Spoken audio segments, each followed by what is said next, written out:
Hey guys, so today I'm going to review this Milani Jetset eye brush kit, and I'm actually going to be using these to apply shadows from their two new palettes. This is the Bold Obsessions palette and the Most Loved Mattes palette. So I'm going to use a combination of both of these, and I thought it would be fun to use the Milani brushes on my right eye and the brushes I typically use on my left eye to see how they compare.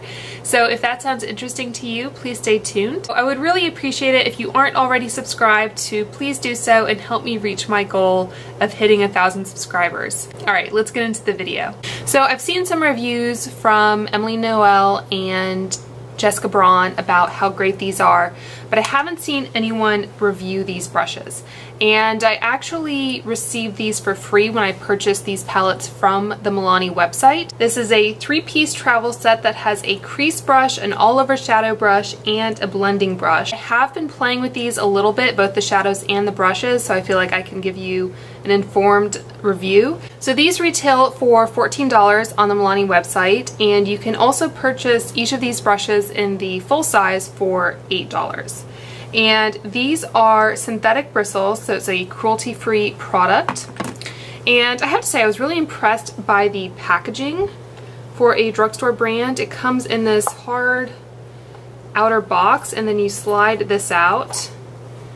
It's like that. And then this is like a little gold tray, which I do plan on keeping because I just think it'd be nice to store miscellaneous products in a drawer or what have you. And then it has this plastic and a little sponge that holds all of them, and then you can pull them out like so. So the full size of these brushes does have the type of brush printed on the handle, but this is the all-over shadow, like so. And this is the blending brush.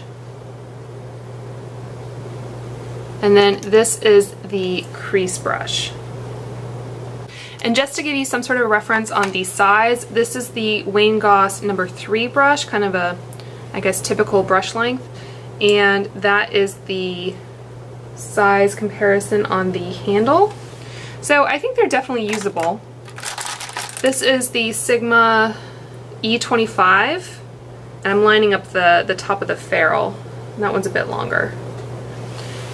So to start with, I'm going to take this all-over shadow brush, and I'm going to go into this light pink shade from the Bold Obsessions and dip my brush in like so. And I'm actually going to use this mirror because it does have a pretty good mirror. So I'm just going to lay down a base color. I will say these are pretty soft. They're definitely usable. And on the other eye, I'm going to be using my favorite Inglot 28 PO brush. And just to give you a side-by-side, you can see the Inglot is a little bit taller, and it's also a little bit skinnier. And what I've noticed is that the Inglot, I'll try and demonstrate here, has a lot more give to it. This doesn't quite have as much give, so depending on your preference, I prefer something a little bit softer than the Milani brush. So dipping into that same shade and applying it all over the opposite lid. And I did prime my eyes using the NARS eyeshadow primer, and I have a little bit of excess concealer that I kind of blended over as well. Okay, so moving on. Typically what I will do is I will use a brush like the Real Techniques B04 brush. I believe they call this a blending brush or like a soft kind of all over brush, but I like to lay down a light transition color in the crease. But when I tried doing that with this blending brush, I found it really hard to kind of get any control over it because it's so kind of floppy. You can see that. And then this one has a lot more kind of density to it. So I wish I could take some of the density of this brush and give it to this brush, but there you have it. So instead I'm going to use what they call a crease brush, and what I would typically use this brush for is using a darker crease color, just kind of stamping it in the outer V and then blending it. So let's take, okay, so going in with the matte palette, I'm going to take this bottom shade here. And if you're not aware, I don't think Jessica Braun mentioned this in her video, but they have it so the 12 shadows are organized into 3 looks. So you have basically 3 quads. Of course you can mix it up however you like, but there's the daytime, the anytime, and the playtime is the warm shades. And on this one you have the, let's see, you have sunrise, sunset, and, no, yeah, sunrise, sunset, and nightfall are the kind of deeper, smokier blues and that sort of thing. Okay, but I'm mixing them up. I'm not going by any certain look. Okay.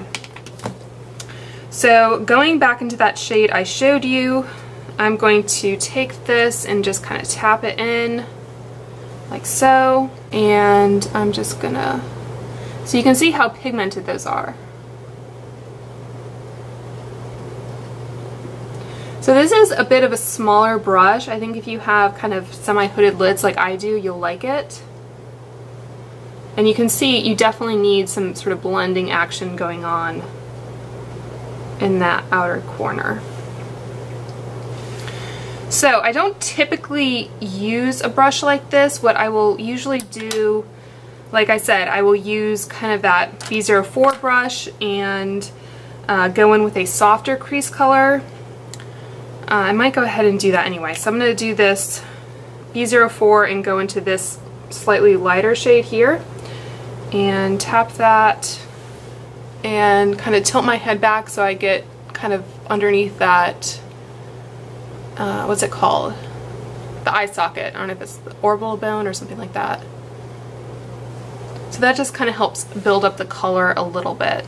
And then the other brush in the crease that I've been using a lot lately is the MAC 286. It's a duo fiber brush, like so. I don't know if they still make this. And then going back into this shade, which I used on this eye, tap that in and then starting the outer corner. So you can see that's a much softer application. It's already kind of blended out for me because of the duo fibers.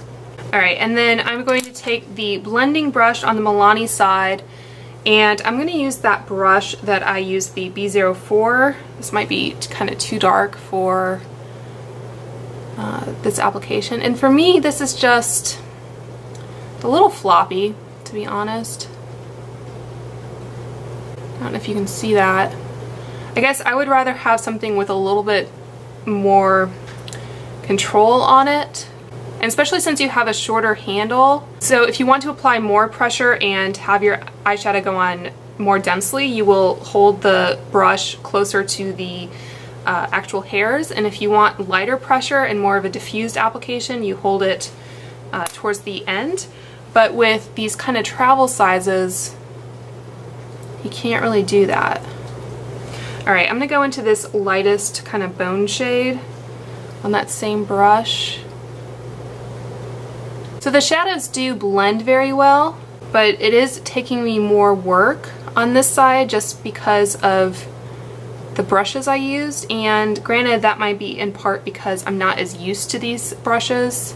Okay, I think I need to go in a little bit more on this side to darken it up, so I'm going to go back in with that duo fiber and kind of try to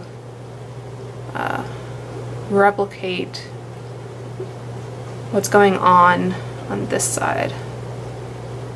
It's really hard to even things up when you have two different brushes because you go in with one and you find that you need more, and it's a vicious cycle. So add a little bit more, and I'm going to go in with this Real Techniques brush into that bone shade and try to blend this out a little bit. So I'm kind of doing a mixture of windshield wiper motions and little circles. And again, I don't typically use this brush for this much blending. I kind of do more of a softer initial application, so let's try, all right, let's try the Sigma E25. This is called a blending brush, and you can see it's a lot, I guess, stiffer. It doesn't have that same kind of floppy, so I like this because it applies more pressure if I'm trying to blend something out. Try not to get things too muddy. And then going back with that blending brush again. Yeah, I would say this is probably just not my favorite brush shape for this kind of blending work, but I know it's a pretty common kind of type of brush. Okay, and then I do want to try applying some shadow under the lid. So I'm going to take my Veramona color switch, which is just a sponge basically, and use that crease brush, try and knock off some of that darker shade. So I'm going to take that and go into this lighter brown color and just kind of tap it in and run a little bit under the eye. So I think because this is a smaller brush, it's not bad for this. I wouldn't quite call it a pencil brush. I feel like I have to be careful putting shadow underneath because I end up kind of having a black eye by the end of it. And then on the other side, I will be going in with this Smokey Eye Brush from Sephora. I don't know if they still sell this. This is one of their older styles, but it's basically a very pointed pencil brush. And going in with that same shade. Again, I like this because my eyes are pretty small and I feel like I'm able to kind of be really careful in how I place the color. Alright, I'm going to take just a little bit of this darker shade here on the outer corner, and then on the other side I'm going to use that crease brush in the same shade. I just had to blow my nose, so if I'm missing some foundation under my nose, that's why. Okay, so going in with a shimmery shade all over the lids, I think, you know, the mattes on both palettes perform really well. I don't have any complaints. They don't crease on me with a primer. They've lasted on me all day. I've worn them for a full day, and yeah, I think they're a great buy. So in the Bold Obsessions palette, I'm going to go in with this light pinky champagne color, and on the right side I'm going to use this all over shadow brush and apply it. I think it does a pretty good job. I do find it's a little harder to be precise, and you do end up, actually that's not too bad. It's a little bit easier to get fallout this way.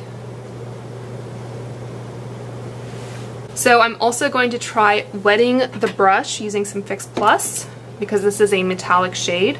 And I'm first going to dip my brush into the product. I think I got a little bit more on the brush that time. And give it a spritz.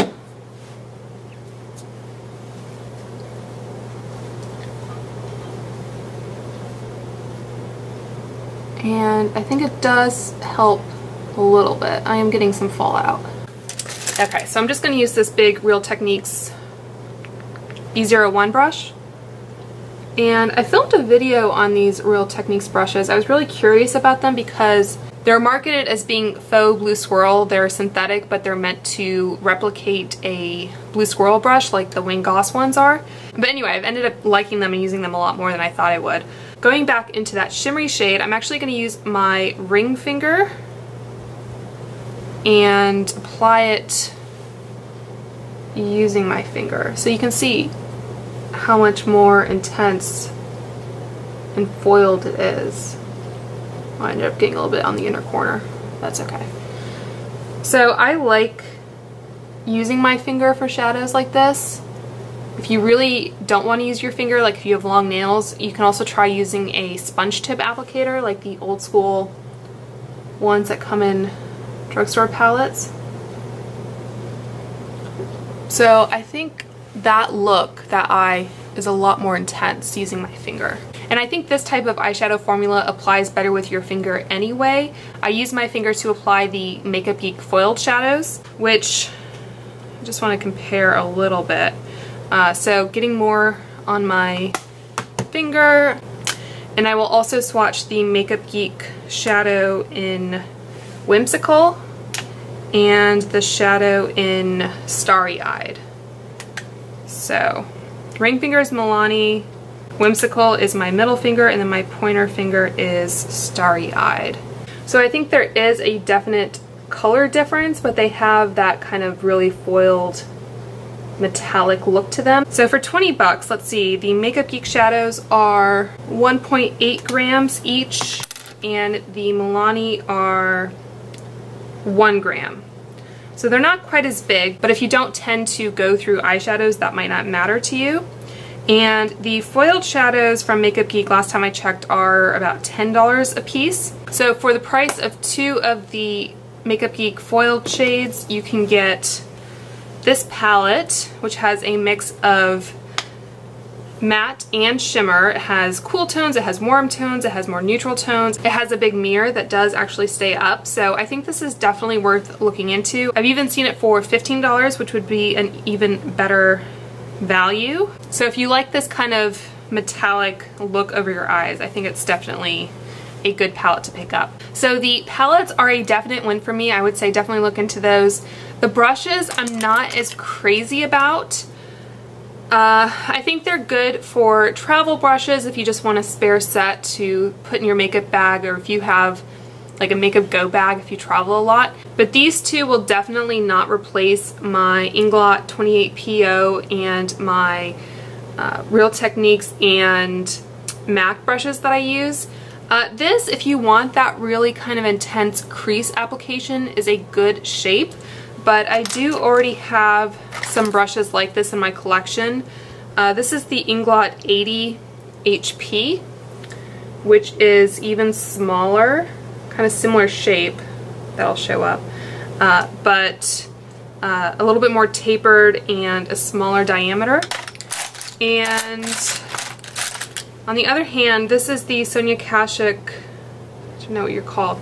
I don't know if they make this anymore. I think Sonia Kashuk might be discontinued, but this has a similar shape to it. This one is a little bit more tight at the bottom, but this is also bigger. So I didn't need that type of shape in my collection, but it's a cute little brush to play around with. Alright, so I am going to apply the rest of my makeup and I will be right back. Okay, so what do I think? I think the palettes are definitely worth checking out. I think they're a good value for money. The quality is there. They blend well, they last, everything that you would want from an eyeshadow palette. They even have a nice mirror, good plastic packaging, good for travel, so no complaints there. The brushes I was less impressed by. I would say that getting them for free, I'm definitely happy to have them. The packaging is really nice, I do appreciate that. If you are looking for cruelty-free synthetic brushes and you have a hard time finding a travel set, although I think synthetic brushes are pretty common these days. For me, I just don't use these two brush shapes here, the Crease Brush and the blending brush, as much. And the brush shape that I do use, I prefer the Inglot brush that I showed you, the 28PO. Granted, that brush is not cruelty-free, so that's worth taking into account. But on the whole, I would say they're pretty soft, they're well made, it's just not really my preference. Alright guys, I hope you enjoyed that video. Again, please subscribe if you haven't done so, and I will talk to you soon. Bye.